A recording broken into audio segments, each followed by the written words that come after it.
हर हर महादेव, जय भोलेनाथ। व्रत विधि उपाय में सभी लोगों का स्वागत करती हूँ। दोस्तों, आज इस वीडियो में हम बात करेंगे महाशिवरात्रि के 4 पहर का पूजा। महाशिवरात्रि के दिन 4 पहर का पूजा क्यों की जाती है, कब की जाती है और क्या ऐसा हमें फल की प्राप्ति होती है, कौन सी चीज़ से हमें अभिषेक करना चाहिए तथा 4 पहर का पूजा विधि क्या है। महाशिवरात्रि एक ऐसा अवसर है जिसमें भगवान महादेव की कृपा से हमारे जीवन के सभी तरह का जो पीड़ा है, सभी तरह का जो कष्ट है, उससे हमें चमत्कारी रूप से मुक्ति मिलती है।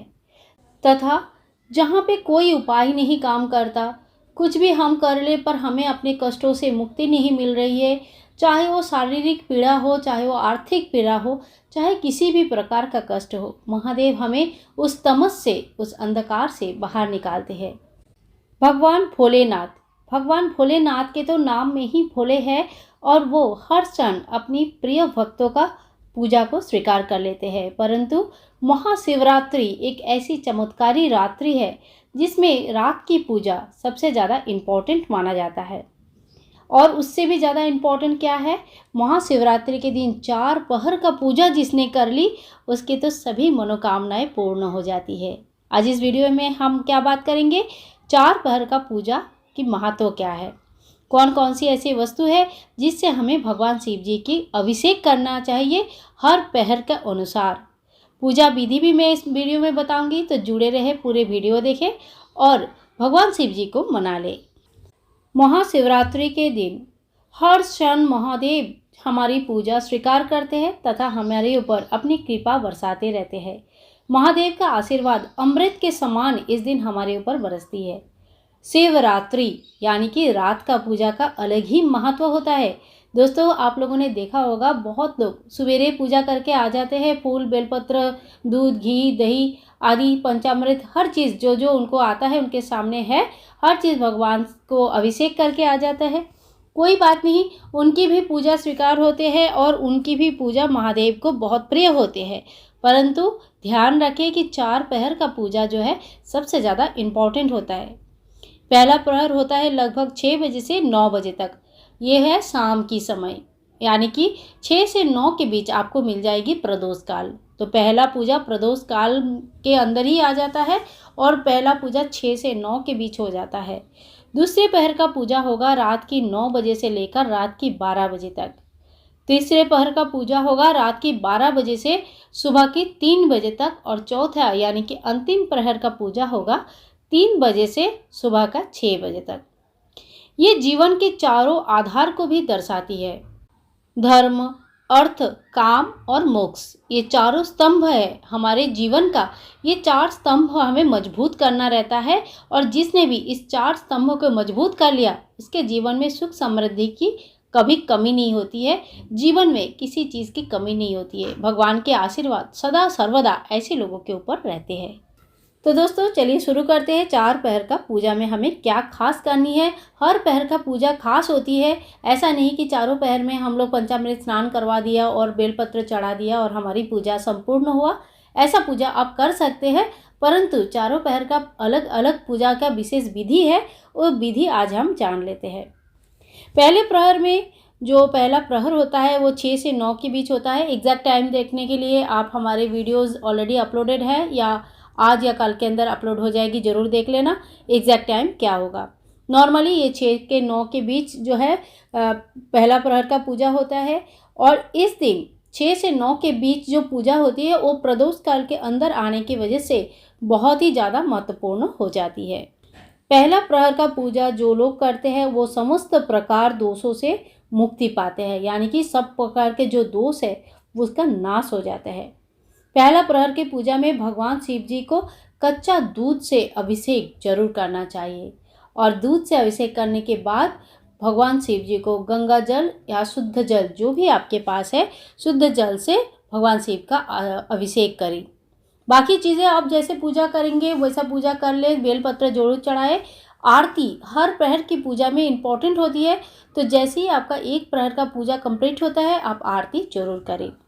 पहला प्रहर की पूजा में मंत्र जप करना बहुत महत्वपूर्ण होते हैं।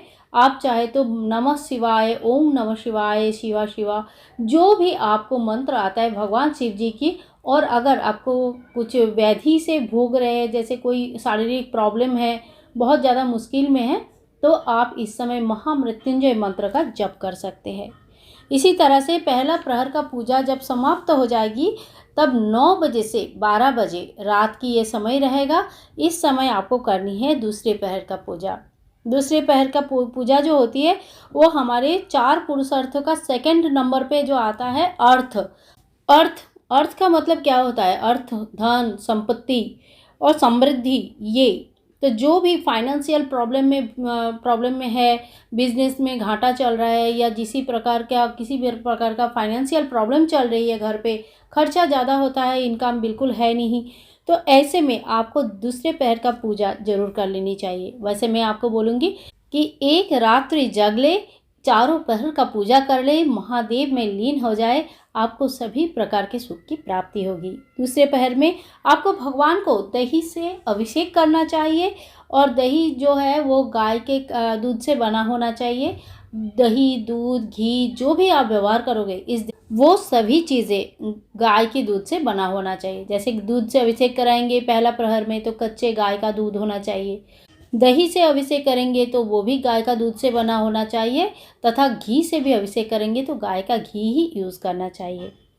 दही से अभिषेक करने के बाद हम इनको अभी शुद्ध जल से अभिषेक करेंगे। जल की धारा भगवान शिव जी के शिवलिंग के ऊपर धीरे धीरे चढ़ाते हुए ओम नमः शिवाय, ओम नमः शिवाय, ओम नमः शिवाय, इस मंत्र का जप करते हुए भगवान शिव जी के अभिषेक करें, बेलपत्र चढ़ाए। और दूसरे प्रहर का पूजा होने के बाद आपको फिर से इनकी कपूर से आरती करनी चाहिए। कपूर से आरती करने में घर में शुद्धिकरण होता है, घर में वातावरण जो होता है पॉजिटिविटी आती है, और साथ में जो भी आपके घर में नेगेटिविटी है, जो भी प्रॉब्लम्स है, वो धीरे धीरे दूर होने लगती है। दूसरे प्रहर की पूजा में शिव मंत्र का जप जरूरी है करना, जरूर करना चाहिए। ऐसा नहीं कि खाली अभिषेक कर दिया और मेरा पूजा संपूर्ण हुआ। इस दिन रुद्राक्ष के माला में अगर आप जप कर पाएंगे तो एक माला, कम से कम एक माला आप जप जरूर करें। ओम नमः शिवाय या शिवाय शिवाय, जो भी मंत्र आप लेना चाहते हैं, छोटे से छोटे मंत्र भी इस दिन आप जप करके सिद्ध कर सकते हैं, तो मंत्र जप जरूर करें। इसके बाद हम आते हैं तीसरे प्रहर की पूजा में, जो कि रात की 12 बजे से सवेरे 3 बजे तक होता है। सबसे ज़्यादा इम्पॉर्टेंट होता है साधु के लिए, सन्यासियों के लिए, जो गृहस्थी है उनके लिए, और जो इंडिविजुअल्स है, हर किसी के लिए तीसरे पहर का पूजा बहुत ज़्यादा इम्पॉर्टेंट है। मुनि ऋषि जब सभी दो लोग सो रहे होते हैं, तो उस समय जाग के भगवान को वो मना लेते हैं। महारात्रि है ये रात, और ये रात कोई साधारण रात नहीं है, इसीलिए रात जाग के भगवान का पूजा जरूर कर ले। सबसे ज़्यादा इम्पोर्टेंट होता है, मैं बार बार बता रही हूँ। तो इस दिन तीसरे पहर का पूजा आपको 12 बजे से 3 बजे के बीच में करना चाहिए। अगर आपने किसी वजह से पहला दूसरा पहर का पूजा नहीं भी कर पाए, बहुत लोगों का रहता है नाइट ड्यूटी है, किसी और वजह से नहीं कर पाए, तो तीसरे पहर का पूजा कर ले, आपकी सभी तरह का मनोकामनाएं पूर्ण हो जाएगा। तीसरे पहर की पूजा में भगवान शिव जी के शिवलिंग को गाय के दूध से बना हुआ घी से अभिषेक करना चाहिए। घी से थोड़ा थोड़ा करके अभिषेक करें, और उसके बाद शुद्ध जल से अभिषेक करें, बेलपत्र चढ़ाए, कपूर का आरती फिर से एक बार कर ले। ओम नमः शिवाय मंत्र का जप करते रहे, और साथ में देखिए कितना पॉजिटिविटी आता है, कितना अच्छा लगता है। और ऐसे मैं आपको बता रही हूँ तो मैं खुद फील कर पा रही हूँ कि कितना अच्छा लग रहा है मुझे, जैसे कि मैं सच्ची में सामने भगवान शिव जी की पूजा कर रही हूँ, आराधना कर रही हूँ। 12 बजे से 3 बजे का जो समय होता है, ये ध्यान के लिए सबसे सर्वोत्तम माना जाता है। जो भी ध्यान करना चाहते हैं, जिनको ध्यान करना आता है, वो इस समय भगवान शिव का ध्यान जरूर करें। अगर आपको नहीं भी आता है तो पद्मासन में आप बैठ सकते हैं। अगर कोई प्रॉब्लम है तो नॉर्मल जैसे आप कंफर्टेबल हो उसी तरह से किसी कंबल के आसन में या किसी सूती के आसन में बैठ जाए। अपनी आसन फिक्स रखें। आसन कभी भी एक से दूसरे व्यक्ति को यूज़ नहीं करना चाहिए। जपमाला और आसन एक व्यक्ति के लिए फिक्स होना चाहिए। आसन में बैठ जाए। कुछ नहीं आता है तो आंख बंद करके भगवान शिव जी को कल्पना करते हुए ओम नमः शिवाय के मंत्र का जप मन ही मन करते रहे। आपको गिनने की भी जरूरत नहीं है कि आप कितनी मंत्रों का जप कर रहे हैं। मन ही मन जप करें, आप अंदर अंदर कैसे ऊर्जा फील करते हैं आप खुद देख लेना, इस बार करके देख लेना। तीसरे पहर का पूजा आपने अगर कर ली, भगवान को मना लिया, तो सभी मनोकामना पूर्ण होगी। ये तीसरे पहर का पूजा हमारे 4 पुरुषार्थों में तीसरे पुरुषार्थ यानी कि काम को दर्शाती है। इसके बाद अंतिम यानी कि चौथे पहर का पूजा में आते हैं हम लोग। ये होता है 3 से 6 बजे के बीच में, 3 के मतलब सवेरे 3 बजे से सुबह के 6 बजे तक, और ये होता है ब्रह्म मुहूर्त। ब्रह्म मुहूर्त सर्वोत्तम होता है कोई भी पूजा के लिए। ब्रह्म मुहूर्त का जो पूजा होता है, आप देख लेना, जो लोग ब्रह्म मुहूर्त में पूजा करते हैं, नित्य दिन की पूजा जो ब्रह्म मुहूर्त में उठ के करते हैं, सूर्य भगवान को पानी चढ़ाते हैं, तुलसी माता के सामने दिया जलाते हैं, घर के सभी भगवान को बड़ी आदर सत्कार के साथ भगवान जी की पूजा करके धूप दिया करते हैं, उनके घर में सुख शांति समृद्धि धन धान्य का मान सम्मान का कभी कमी नहीं होती है। ये चीज़ आप देख लेना, अगर कोई करता है आपके जान पहचान में तो आप जरूर इस चीज़ को नोटिस करना। किस्मत पलट जाते हैं ऐसा ब्रह्म मुहूर्त में जो लोग पूजा करते हैं। कितनी सारे बाधा आने से पहले चले जाते हैं, हमें पता भी नहीं चलता है। ऐसे लोग बहुत ही आसानी से सभी प्रकार का बाधा से मुक्त होकर अपने आप को आगे लेके चलते हैं। ऐसे लोगों के साथ भगवान का आशीर्वाद सदा सर्वदा रहते हैं। चौथे प्रहर में भगवान शिव जी को हनी यानी कि शहद से अभिषेक करना चाहिए। हनी क्या होता है? मीठा होता है। मिठास की जो प्रतीक होता है, अपनी ज़िंदगी में मिठास जो होता है हनी से आती है। तो इसीलिए शहद से अभिषेक करें, और इसके बाद आप शुद्ध जल से, जैसे हमने बाकी पहर में किया, हर चीज़ के अभिषेक के बाद शुद्ध जल से अभिषेक करते हैं और शिवलिंग को साफ कर लेते हैं फिर से। तो इसी तरह से शुद्ध जल भगवान के ऊपर जलधारा जरूर चढ़ाएं और धीरे धीरे शिवलिंग के ऊपर ओम नमः शिवाय इस मंत्र का जप करते हुए शिव जी को जल से अभिषेक करें। ब्रह्म मुहूर्त का पूजा विशेष फलदायी होते हैं, इसीलिए ब्रह्म मुहूर्त का पूजा हमें अवश्य करना चाहिए। शिव मंत्र का जप करना चाहिए। जो लास्ट में जो अंतिम मुहूर्त जो होते हैं 3 बजे से 6 बजे के बीच, इसमें शिव मंत्र को सिद्ध कर सकते हैं। तो शिव मंत्र का जप कर ले, जो भी मंत्र आपको लेना है, ओम नमः शिवाय, जो मंत्र आपको चाहिए वही मंत्र आप लेके फिर आप उस मंत्र का जप करते रहे।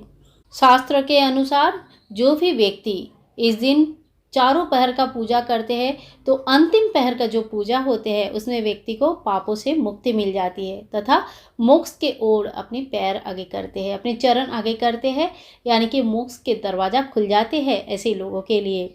हमें यमलोक का भयानक दृश्य नहीं देखना पड़ता है और शिवलोक में हमें स्थान मिलती है। चारों पहर का पूजा में आपको कपूर से आरती जरूर करना चाहिए। जैसे मैंने तीनों प्रहर में बताया, ऐसे ही चौथे पहर के पूजा के बाद भी आपको कपूर से आरती करना चाहिए। भगवान शिव जी की, माता पार्वती की, गणपति देव की आरती करें। और शिव जी की पूजा जब आप करेंगे तो शिव जी के पूजा में अगर आपके पास कुछ नहीं है तो आप सिर्फ बेलपत्र और जल से भगवान शिव जी के अभिषेक कर सकते हैं। इसी तरह से पूजा कर ले। चारों पहर का पूजा में अपना धर्म का, अर्थ, काम और मोक्ष, ये चारों स्तंभ को एकदम मजबूत बना ले ताकि जीवन का हर सुख समृद्धि आपको प्राप्त हो सके। दोस्तों, आज अगर ये जानकारियाँ आपको अच्छा लगा है तो एक लाइक अवश्य कर दे। मिलते हैं नेक्स्ट वीडियो में, तब तक के लिए आप सब्सक्राइब करके रखें और बेल आइकन प्रेस करना बिल्कुल ना भूलें। वीडियो को ज़्यादा से ज़्यादा शेयर करें, अपनी मम्मी पापा भाई बहन सभी लोगों के साथ शेयर करें ताकि वो भी ये महान रात्रि का लाभ उठा सके, भगवान का कृपा पा सके, महादेव का कृपा पा सके। मिलते हैं नेक्स्ट वीडियो में, तब तक के लिए टाटा दोस्तों, बाय बाय। हर हर महादेव, हरे कृष्णा, राधे राधे।